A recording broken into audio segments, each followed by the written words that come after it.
예, 오늘은 마귀가 모르는 것, 마귀가 모르는 것이라는 제목으로 하나님 말씀 증거하도록 하겠습니다. 욥기 주제 이거 잊지 말아야 됩니다. 욥기 주제는 고난이 아니라 그랬죠. 욥기의 주제는 은혜입니다. 그래서 은혜를 아는 자가 되는 것, 이게 욥기 전체의 주제고 그 과정을 설명해주고 있습니다. 이게 똑같은 얘기인데 이게 양면의 표현을 할 수 있어요. 은혜를 아는 것, 뒤집어 얘기하면 마귀가 모르는 것. 마귀가 뭘 몰라요? 은혜를 몰라요. 은혜를 아는 것. 동의어가 뭐냐면 마귀가 모르는 것. 그러니까 은혜가 뭡니까? 은혜를 안다는 거, 뭐 사랑, 믿음, 예배 이런 게 은혜잖아요. 은혜 영역을 마귀는 모른다라는 거예요. 그래서 우리 성도들이 사랑으로 들고 나가면 마귀가 모릅니다. 믿음 들고 나가면 모릅니다. 예배 들고 나가면 도무지 모른다는 거예요. 그럼 마귀는 뭘 알죠? 딱 하나 알아요. 인과응보, 인과율 이거밖에 몰라요. 근데 우리 대부분의 생활이 욕심 가지고 세상을 지배하는 게 인과율이잖아요. 원인과 결과. 그러고 나가면은 마귀에게 판판이 깨지게 될 수밖에 없습니다. 마귀는 그거의 전문가거든요. 인과율의 전문가예요. 이에는 이, 눈에는 눈, 원인과 결과, give and take 이런 거는요 마귀가 전문가라는 것입니다. 그래서 마귀는 항상 묻는 게 이거예요. Without reason, without any reason. 그러니까 까닭 없이 그럴 리가 있나 그런 거예요. 그러니까 우리가 거기에서 넘어가면 마귀한테 다 진다는 것입니다. 항상 까닭이 있어야만, 리즌이 있어야만, 이유가 있어야만 움직이는 사람이 있죠. 마귀한테 지게 돼 있다는 거예요. 사랑에 이유가 있어요? 이유가 없는 게 무조건 사랑이잖아요. 아가페. 믿음에 이유가 있어요? 그래서 절대 믿음 그러잖아요. 그죠? 은혜 그 자체가 뭐 이유가 없는 거 아니에요. 이 은혜가 뭐라 그랬어요? 정의 내리기를 자격 없는 자에게 위로부터 값없이 주시는 거. 여기 무슨 이유가 있어요? Without any reason. 그러니까 마귀는 은혜를 들고 나가면 판판이 깨지고 뭔지도 몰라요. 뭔지도 헷갈리기 시작하고 큰 당황이 오게 된다라는 것입니다. 그러므로 여기서 한 가지 지혜예요. 항상 물을 게 뭐냐면 지금 내가 뭐 갖고 싸우나? 마귀가 아는 것 갖고 싸우냐? 그러면 백전백패입니다. 그러니까 이스라엘 백성들은 하나님이 아는 것을 가지고 나가지 않냐고 마귀가 아는 것 갖고 나가잖아요. 원망하고 불평하고 마귀가 잘하는 거거든요. 그러니까 다 죽잖아요. 마귀가 모르는 것 들고 나간 사람은 다 이겼어요. 요셉이 마귀가 모르는 게 뭐죠? 믿음을 몰랐어요. 그래서 여자가 죽어가면 되는 줄 알았어. 그랬더니 내가 하나님 앞에 어찌 득죄하리요. 믿음이잖아요. 그다음 감옥에 집어넣어가지고 이유 없이 질질 끌면 원망할 줄 알았어요. 그랬더니 믿음의 인내를 가지고 기다리잖아요. 대표적인 게 뭡니까? 마귀가 모르는 건 용서를 몰라요. 그러니까 나는 내 인생에는 용서를 몰라. 그죠? 자비는 없어. 용서는 없어. 다 죽여버릴 거야. 이러면은 너 마귀냐? 그렇게 물어보면 돼요. 마귀는 그거밖에 몰라요. 근데 요셉이 총리가 되고 난 다음에 뭐 보디발도 용서하고 뭐 말은 안 하지만 보디발 아내 부르지 않잖아요. 아줌마 일로 와봐. 그런 거 없잖아요. 그죠? 형들 만나서 용서하잖아요. 마귀가 이거 알아요? 몰라요? 모르니까 백전백패. 그럼 이제 감 잡았죠. 이제 뭘 해야 돼요? 우리의 삶의 많은 부분들을 마귀가 모르는 것 은혜로 채워야 돼요. 사랑으로 채우고 믿음으로 채우고 그러고 나가면 언제나 이긴다는 것입니다. 우리 누가복음 6장 27절 28절 맨날 외우죠. 원삼위선 저축모기, 원삼위선 저축모기. 저만 외운 것 같아? 아무도 모르는 것 같아. 원삼위선 원수를 사랑하고, 미선 미워하는 자를 선대하고, 저축 저주하는 자를 축복하고, 모기 모욕하는 자를 위해서 기도하라. 그죠? 원삼위선 저축모기. 누가복음 6장 27, 28절 이 말씀 이거 마귀가 모르는 거예요. 그래서 외우라는 거예요. 이거 들고 나가면 마귀가 무조건 다치게 돼서 이게 뭔지도 몰라요. 우리 암호로 하니까 더 모르지. 원삼위선 저축모기. 뭔지도 모른다고. 그러면 백전백승할 수 있다라는 것입니다. 하나님께서는 이 모든 고난에 대해서 욥에게 설명하지 않습니다. 하나님은 설명하지 않아요. 왜 설명하지 않을까요? 그냥 덮어놓고 이유가 있기 때문이다 이렇게 생각하면 돼요. 그죠? 이유가 있겠죠. 유익하기 때문에, 합력하여 선을 이루기 때문에. 설명으로는 배울 수 없기 때문에 그래요. 마귀가 모르는 것, 우리가 하나님을 아는 것, 은혜를 아는 것, 이게 얼마나 강력한지 이거 설명으로 몰라요. 체험으로 압니다. 그러니까 체험해야죠. 그러니까 마귀가 모르는 거 가지고 나가면 마귀가 얼마나 나가 떨어지는지 이런 걸 깨닫게 돼요. 그러니까 마귀는 알 수 있는 게 뭐냐? 까닭 없이 이것만 한다는 거예요. Without any reason. 이거밖에 모른다는 거예요. 이거 다 지나고 난 다음에 욥은 철저히 깨달았어요. 그래서 이전의 욥과 이후의 욥이 달라요. 은혜를 아는 자가 되었고 마귀가 모르는 것으로 온통 무정한 사람이 됐어요. 우리 다 알잖아요. 욥기 42장 가면 거기서 친구들 용서도 하고 은혜 찬미하고 지금 얘기했던 결론이 다 나오죠. 여러분들도 그런 모습 이 과정을 통해서 그런 모습으로 변화되는 은총이 있기를 바랍니다. 오늘 본문을 보니까 마귀는 싸돌아다니는 존재예요. 마귀는 무소부지하지 않다 그랬죠. 여기저기 기웃거려요. 그래서 두루 다니며 산기자를 찾는다 그랬잖아요. 여기 보니까 지금도 그래. 별 목적 없이 자꾸만 두리번 왔다 갔다 하는 애들은 이거 마귀 아니면 신천지야. 이거 왔다 갔다 하지 마. 그죠? 1, 2, 3절 한번 1, 2절 읽겠습니다. 시작. 또 하루는 하나님의 아들들이 와서 여호와 앞에 서고 사탄도 그들 가운데 와서 여호와 앞에 서니 여호와께서 사탄에게 이르시되 내가 어디서 왔느냐? 사탄이 여호와께 대답하여 이르되 땅을 두루 돌아 여기저기 다녀왔나이다. 진짜 정말 재밌죠? 땅을 두루 돌아 여기저기 돌아다녔다고. 마귀가 이런 존재라는 것입니다. 이제 하나님과 마귀 사이의 대화 조금 분석을 해보면 분석을 한번 살펴보겠죠. 욥 봤니? 하나님이 그러는 거예요. 그러면서 하나님께서 욥 못 이기겠지? 왜 못 이기죠? 네가 아는 거는 까닭 없이 인과율밖에 모르잖아. 너는 인과응보밖에 모르잖아. 근데 인과응보를 가지고 하니까 되던? 뭐 재산을 치고 하인을 죽이고 뭐 자식 죽였더니 그럼 인과율 그러면 욕해야 되잖아. 근데 그렇게 되던? 네가 아는 건 인과율밖에 없지. 까닭 없이밖에 없지. 근데 그걸 안 되지 않냐? 그거예요. 그랬더니 역시 마귀는 아는 게 하나밖에 없어요. 그래서 마귀하고 싸울 때 쉽다니까요. 마귀는 계속 인과응보밖에 없어요. 인과율밖에 없어. 또 싸우는데 그거예요. 이제 전략이 바뀌는 게 아니에요. 똑같은 거에 강도가 바뀔 뿐이야. 이렇게 세게 약하고 강하고 그 차이예요. 여기서 좀 해석하기 힘든 게 가죽으로 가죽을 바꾼다 이런 표현이 있죠. 이게 뭔 소린가 그러는데 이게 이제 아브라함 시대 때 상황이에요. 그러니까 고대 사회거든요. 고대 에돔에 있었던 이제 욥이라는 사람인데 원래 원문은 이욥이에요. 이욥. 이름 빼버리고 욥이라고 부르는데 우리는 영어로는 욥. 근데 그때는 이제 굉장히 고대 사회니까 가장 귀한 게 가죽이었어요. 그래서 물물 교환을 주로 많이 했는데 그러니까 뭐 예를 들어서 뭐 곡식하고 뭐 다른 뭐 도구하고 이렇게 바꿀 수는 있어요. 그죠? 이렇게 허드렛건들이니까. 근데 가죽은 워낙 고가이기 때문에 가죽은 가죽으로만 교환이 가능하더래요. 뜻이 알겠죠? 그러니까 뭐 어려운 거 아니에요. 그냥 쉽게 얘기해서 가장 귀한 거 그런 뜻이에요. 가죽으로 가죽을 바꾼다. 그러니까 몸에서 제일 중요한 사람에게 제일 중요한 게 몸이다. 뭐 어려운 거 아니죠. 그러니까 하나님 앞에 이렇게 얘기하는 거예요. 하나님 그까짓 거 재산 치고 자녀 치고 그것도 심한 거지만 정말로 귀한 건 자기 몸이거든요. 가죽으로 가죽을 바꾼다. 제일 귀한 게 가죽이니까. 그러니까 욥의 몸을 한번 쳐봐요. 그러면 제가 얘기했던 인과응보 그대로 될 거라고. 인과율대로 될 거라고. 하나님 욕하고 저주할 거라고. 그랬더니 하나님께서 그래 해봐. 그랬다는 거예요. 왜냐하면 하나님이 원하는 거 뭐죠? 뭐 마귀를 무너뜨린 것도 있어요. 근데 마귀가 목적이 아니에요.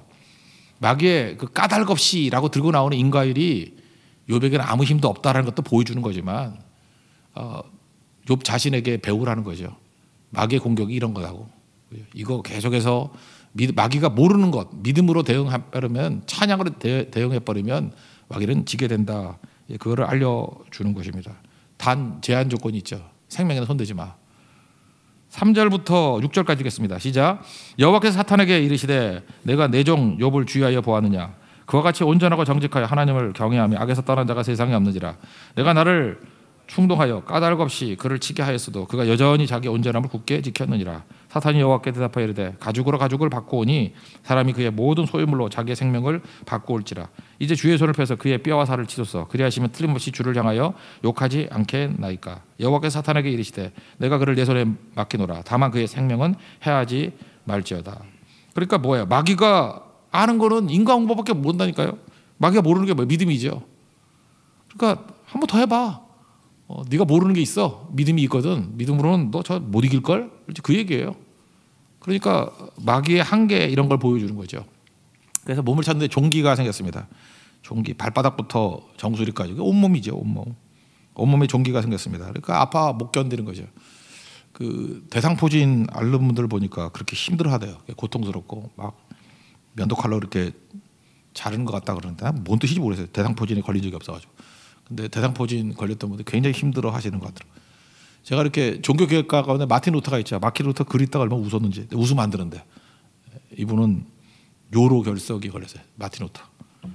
근데 뭐 마귀하고 싸우면서는 글을 많이 안 쓰다가 이게 요로 결석하고 글 되게 많이 썼어요. 막 죽겠다, 힘들다, 막 죽음의 뭐 고통을 느낀다. 그래서 이게 독일 사람이니까 뭐 맥주 같은 거 많이 마셨는가 봐. 그래서 나 이게 과장 같아요. 자기가 소변을 봤는데 돌이 나왔대. 근데 소변이 6리터가 나왔대. 이게 말이 되나? 6리터가 나올 수 있나요? 루터도 약간 과장이 좀 있는 것 같아요. 그죠? 그런 거. 근데 그 고통 같은 게 얼마나 큰지를 알려주고 있습니다. 자기 몸이 아픈 것만큼 힘든 게 어디 있겠어요. 고통 잘 보세요. 순서 재산을 치고 하인을 죽이고 자녀를 죽이고 이제 고통이 뭐예요? 자기 몸까지 치고. 그럼에도 불구하고 인과율이 먹히지가 않는 거예요. 여기 보이진 않지만 한 가지 더 고통이 있죠. 아내. 어떤 사람이 많이 물어요. 왜 자녀는 데려가면서 아내는 안 데려가느냐고. 아내를 안 데려가는 게 더 고통이죠. 옆에서 계속 징징대고 그러면 얼마나 고통스럽겠어요. 이게 보통 시험이 아니죠. 그렇죠. 종기보다 더 힘든 게 뭐냐. 그 징징대는 아내.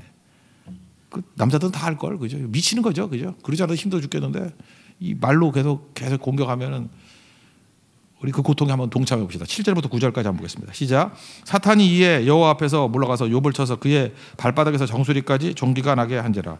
욥이 제 가운데 앉아서 질그릇 조각을 하자다가 몸을 긁고 있더니 그의 아내가 그에게 이르되 당신이 그래도 자기 온전함을 굳게 지키느냐 하나 하나님을 욕하고 죽으라. 그러니까 이게 뭐 진짜 고난 중에 이런 고난이 없는 거죠. 그러니까 온갖 마귀가 동원할 수 있는 모든 욕할 수 있는 조건을 다 들고 나왔어요. 그럼 마귀는 뭔밖에 몰라요? 인과율밖에 모른다니까. 이러면 욕해야 돼요. 대반전이 일어나죠. 마귀가 모르는 거 믿음이에요. 그게 10절입니다. 10절 다 같이 읽겠습니다. 시작. 그가 이르되 그대의 말이 한 어리석은 여자의 말 같도다. 우리가 하나님께 복을 받았은즉 화도 받지 아니하겠느냐 하고 이 모든 일에 욥이 입술로 범죄하지 아니하니라. 여기서 믿음의 가치를 확 보여주고 있는 거죠. 이때까지만 해도 욥은 믿음이 좋으니까 믿음의 가치가 뭔지 몰랐는 것 같아요. 근데 욥이 마귀가 제일 무서워하는 게 뭐라 그랬어요? 차를 무서워한다 그랬죠. 1차, 2차, 3차, 14차 인도선교, 15차 인도선교 이런 걸 무서워한다고 계속하는 거. 이거 몇 번만 계속했으면은 욥은 승리했는데 욥에게는 믿음도 있었지만 그 옆에 자기 의도 같이 있는 거예요. 그래서 하나님께서 그 믿음이 사라졌을 때 다시 말해서 마귀가 원하는 인과율로 대응했을 때 얼마나 비참해지는지를 보여주는 게 욥기 본론이에요. 그래서 순수한 신앙 갖게 만드는 거죠. 그거 안 된다. 우리는 있을 땐 잘 몰라요. 상실을 통해서 가치를 알게 되죠. 그러니까 욥기는 이거예요. 은혜의 가치를 상실을 통해서 알게 되는 거예요. 예배 드릴 때 예배가 뭐 중요한지 알아요? 예배 못 드리게 되니까 예배가 생명이구나 이렇게 깨닫게 되는 거고. 기도할 때 기도가 뭐 중요하지 않아. 근데 기도 못하게 할 때 기도가 이렇게 귀중한 거였구나. 말씀도 마찬가지죠. 말씀 들을 때는 이거 뭐 흔한 빠진 게 말씀이지. 근데 말씀 못 들은 상황이 오거든요. 그러면 아모스서 8장 11절 말씀이 나온다고요. 불이 없어 가람이 아니라고. 여호와의 말씀을 듣지 못한 기갈 그런 게 온다고. 그러니까 지금 욥기는 뭐예요? 욥에서 계속 강조하는 거 뭐냐? 은혜의 중요성, 은혜의 가치. 마귀가 모르는 은혜의 가치 그걸 계속 강조하는 거예요. 지금 있거든요. 그게 있는데 상실을 통해 가지고 그게 너무너무 귀중한 거구나 라고 하면서 은혜의 중요성을 명확히 깨닫게 되고 또 마귀가 가지지 못한 것이 무엇인지를 명확히 알게 되는 것. 그래서 1, 2장에 나오는 욥과 42장의 욥은 하늘과 땅 차이예요. 철저히 은혜 안에 서 있는 하나님 백성이 되더라는 것입니다. 여러분도 그렇게 은혜 안에 살아가서 마귀를 멸하고 마귀를 이길 수 있는 승리의 종 되기를 축원합니다. 그게 오늘 내용이에요. 또 한 가지 이제 팁이 뭐냐면 이게 친구다, 이게 위로다라는 거예요. 이제 친구들이 오는 거죠. 어려움 당하니까. 친구들 때문에 이제 뒤집어지기 시작하는 거예요. 이제 순수한 믿음에서 이제 자기의 숨겨져 있는 자기의 같은 게 막 드러나기 시작하는 거예요. 말하기 시작하면부터. 하여튼 처음 왔을 때 친구들은 말 없을 때까지는 위로가 됐어요. 말하지 않을 때까지. 그러니까 우리도 마찬가지죠. 말하지 않으면 위로가 된다는 거예요. 세상에서 제일 빠른 게 뭐냐? 어떤 사람이 그러더라고요. 그래서 생각해요. 로켓인가? 북한이 맨날 쏘는 미사일인가? 소문이래요. 소문. 세상에서 제일 빠른 게 소문. 더 빠른 게 뭔지 알아요? 나쁜 소문. 맞았더라고. 욥이 몰라겠다. 이거 당시에 고대 사회에서 빅뉴스였어요. 그죠? 또 막 부풀려졌겠죠. 그 욥이 천벌 받았다. 그러니까 딴 사람들이 막 고소해하고 막 그럴 때 친구는 친구죠. 좋은 친구들이에요. 그래서 위로하고 위문하러 왔대요. 약속하고 같이 왔대요. 좋은 거죠. 멀리서 욥을 봤습니다. 그랬더니 몰골이 말이 아니에요. 비참해요.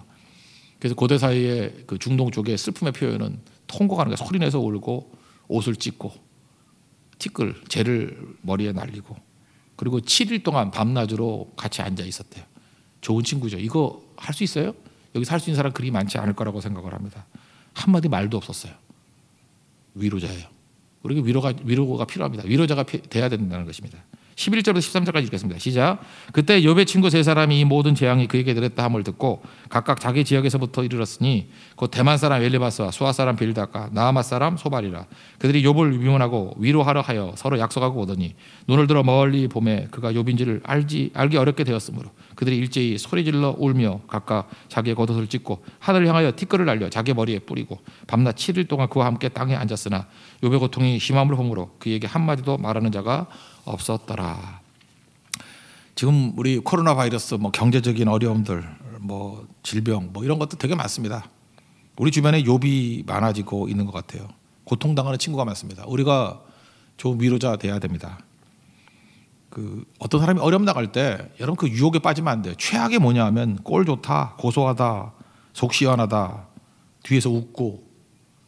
그러면 오히려 여러분이 그렇게 어렵다고 하는 사람들 하나님 위로해 주실 거예요. 세워주시고 여러분들은 박살날 거예요. 크리스찬으로서 적어도 크리스찬의 크자만 들어가도 해서는 안 될 일이 뭐냐면 다른 사람의 불행 보고 조롱하는 거예요. 꼴 좋다, 고소하다, 이거 말하면 안 되는 거예요. 내가 아무리 좋다 할지라도, 그죠? 그게 죄죠. 그게 악이죠. 위로자 돼야 됩니다. 제일 좋은 위로는 뭐냐? 동일시예요. 같이 되는 거죠. 지금 욥의 모습과 비스무리하게 같이 가잖아요. 같이 하는 게 뭐예요? 같이 울고, 옷 찢고, 괴로움, 그죠? 티끌 날리고 7일 동안 밤낮으로 같이 있었다. 예수님도 우리 위로하기 위해서 근본 하나님의 본체시만 동등됨으로 여기지 아니하시고 자기를 비워 종의 형체 가지고 사람같이 되었고 자기를 낮추시고 죽기까지 복종하셨는데 십자가에 못 박혔다고. 빌립보서 2장에 나오는 얘기 아니에요. 동일시. 이게 위로라는 것입니다. 그러므로 위로가 되기 위해서는요, 상대가 슬플 때 웃으면 안 돼요. 그리고 상대가 기뻐할 때 내가 아무리 슬프더라도 같이 맞춰주는 거죠. 그게 진짜 위로죠. 심리학자가 그런 얘기를 해요. 그죠? 어떤 때 어려움 당한 사람이 제일 큰 위로를 받느냐? 뭐 이렇게 멋있는 말씀 들고 나와가지고 이 하나님 말씀이다. 그런 사람이 위로받는 거 아니라는 거예요. 뭐 선물 주는 거, 뭐 좋은 물건 갖다 준다고. 아이 고통스러운데 뭐 물건에 뭐 위로가 되겠어요. 꽃다발 뭐 이런 거. 또 어떤 사람은 그래요. 힘들어 죽겠는데 맨날 와가지고 뭐 기도하는 법 이런 거 갖다 줘. 미치겠어요, 그죠? 제일 좋은 위로는 겸손하게 옆에 같이 있어 주는 거래요. 그래서 가장 큰 어려움이 죽음 직전에 있는 사람 아닙니까? 그래서 호스피스 사역, 이거 되게 중요한 거죠. 죽음 앞에 서 있는 사람에게 같이 있어 주는 거. 저는 우리 교회에서도 이 호스피스 사역 같은 거 좀 많이 했으면 좋겠어요. 그죠? 어려움 당한 사람 옆에 있어 주는 거. 이 사람들이 에돔이니까 베두인들이 있죠. 지금도 베두인들, 이렇게 사막에 사는 사람들 많이 없는데 베두인들에게 있어서 위로라는 게 뭐냐 그러면 빙 둘러 앉아 있다, 그런 게 위로래요. 딱 여기 모습이에요. 어려움 당하면요, 친구들이 다 모인답니다. 그래서 빙 둘러 앉아가지고 그냥 같이 있는데요. 그게 위로가 된다라는 거예요. 투정하면 받아주고, 그죠? 울면 같이 울어주고, 한숨 쉬면 같이 한숨 쉬어주고, 그거죠.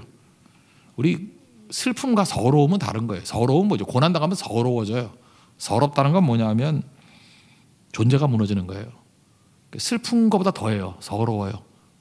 어려움 당한 서러운 사람 되게 많거든. 지금 욥을 보세요. 욥이 지금 뭐 슬프다 그 정도가 아니잖아요. 존재가 다 무너져 버렸잖아요. 서러운 거죠. 이게 아프기도 아프지만 창피도 하잖아요. 그럼 뭐 부끄럽잖아요. 이게 서러움이거든. 위로 친구들이 와가지고 옆에 있어줍니다. 뭐예요? 자기 존재를 선물해 주잖아요. 이게 참 표현이 그런 거예요. 나를 주잖아요. 나를. 내 존재를 주잖아요. 그게 위로라는 거예요. 우리가 지금 뭐 돈 있고 없고 그런 게 문제가 아닙니다. 내 존재를 줄 줄 아는 거. 그게 위로라는 거예요. 제발 예수 믿는 사람 너무 살벌해지지 마세요. 어려움 당한 사람에게 옳은 말이 중요한 게 아니에요. 그 뒤에 가면 번뇌케 하나 아는 자라 그런 얘기를 해요. 너 열받게 만드는 위로자라고. 옳은 말이 아니거든요. 근데 예수 믿는 사람들 특별히 좀 오래 다닌 분들에게 말 함부로 하는 거 너무 살벌하게 말하지 마세요. 옛날에 어떤 분이 남편이 돌아가셨어요. 근데 막 우니까 그냥 가만히 계시면 되는 거지. 그냥 왜 울어? 뭐 믿음 없이 그러더라고요. 아, 믿음이 없어서 우구나. 우는 거하고 믿음하고 뭔 관계가 있어? 너만 어려. 그분도 과부였어요. 근데 과부가 과부됐다고 약간 좋아하는 것 같아. 너만 어려. 그러면서 천국 갔는데 왜 울어? 그러다고. 아니 누가 천국 간지 모르나? 천국 못 갔다고 슬픈 게 아니고 내 옆에서 사라진 게 슬픈 거예요. 그죠? 이해가 안 돼요? 아니 우리 부모님들 돌아가시면은 천국 못 갔을 까 우나? 옆에서 사라져서 존재가 사라진 것 때문에 우는 거지. 그거 말하지 않는 게 중요해요. 말하지 않는 거. 잠언 15장 23절에 보면요. 때에 맞는 말이 얼마나 아름다운고 이런 말씀이에요. 때에 맞는 말. 이 때에 맞는 말 정말 힘들거든요. 그래서 그거 찾아내지 못하면은 그냥 가만히 있는 게 좋아요. 말하지 않는 거. 저는 어떤 때 이게 뭐 병원 신방 같은 거 갈 때 말씀이 딱 생각 안 날 때가 있어요. 그러면 그냥 굳이 말씀 읽어줘가지고 열받게 만들 때가 있거든요. 이게 잘 안 맞아가지고 그땐 그냥 기도하고 와요. 기도하고 말하지 않고. 그리고 또 어떤 때 기도 자체도 열받게 만들 때가 있어요. 그래서 같이 묵상하고 있다가 또 따로 기도해주고. 세상에서 제일 힘든 게 위로하는 겁니다. 왜냐하면 동일시가 돼야 되는데 같지 않잖아요. 지금 상황이. 같이 있으려 그러면 요배 친구들과 같이 그냥 같이 통곡하면서 옷 찢고 그 다음에 죄를 날리고 해야 되는데 그럼 병원에서 쫓겨나잖아요. 목사가. 그리고 또 새벽기도 또 해야 되잖아. 그러니까 7일 동안 있을 수가 없잖아요. 거기에. 그러니까 위로가 그렇게 힘든 거라고요. 위로 쉽게 생각하지 마세요. 그렇지만 우리에게 중요한 건 위로자가 돼야 된다는 것입니다. 그래서 최고의 위로자는 누구예요? 뭐 이번에 선한 사마리아 사람, 내가 강도 만난 사람이라고 생각하면 예수님이라 그랬죠. 예수님은 우리를 불쌍히 여기시고 기적 가까이 오시고 변화시켜 주시고 만져주시고 치유가 되죠. 동행해 주시고 그래서 길이 되어 주시고 돌봐 주셔요. 그래서 우리는 다 회복이 돼요. 마지막으로 값까지 치러 주신다고. 예수님이 가장 좋은 이웃입니다. 우리도 그런 좋은 이웃 될 수 있는 축복이 임하길 기원합니다. 자리에서 일어나겠습니다. 마음이 지쳐서, 원래 당신이 지쳐서인데 누군가 널 위해 기도하네. 당신이보다는 마음이가 좋은 것 같아요. 마음이 지쳐서